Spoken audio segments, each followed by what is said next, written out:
So, ayan mga idol, gandang hapon. Meron naman po tayong dumating na parcel. Ito po, para po ito sa mga mahihilig sa motor, mahilig lumayo, mahilig mag-outing or rides, mga riders na kasama natin. Sumabog po. Kumalat po. Mukhang nabuksan. Ito po, bali, kit po to, kit. Kit po to ng para sa gulong natin. Kasi di ba po, bumabiyahe tayo, malayo. Nakamotor lang tayo. Minsan napapadpad tayo sa mga lugar na walang vulcanizing. Kaya umorder po ako nito. Bali, ang laman po nito, sensya na po kasi nabuksan eh. Nabuksan dito sa loob. Isang set ng bali 20 pieces, 10 pieces na yung sa pito po, pito ng motor. Yan hindi isa-isa pa tuloy tayo. Yung sa pito ng motor.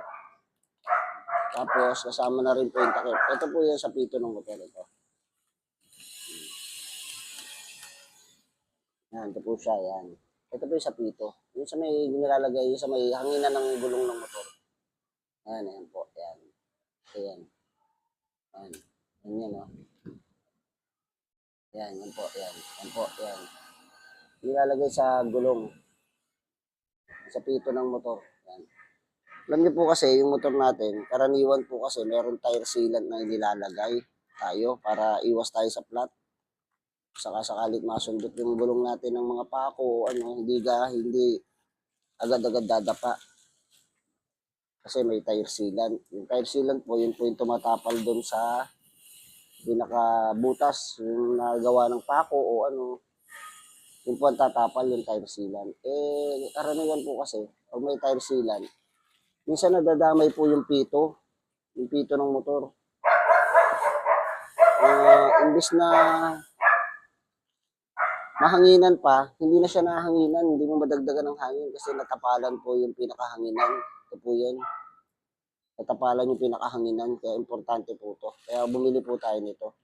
Para kung sakasakali po, papalitan lang natin kung nasira man yung valve yan. Yung tinatawag na pito, kung nasira, papalitan natin. Meron tayong pamalit. Kaya po tayo bumili ng isang set na ito. Bali, ito po yung isang set yan. Kasama po niya yung pantanggal ng pito. So, pantanggal po ng pito. Yan. Bahala ka na po kung gagamitin mo ito or itong may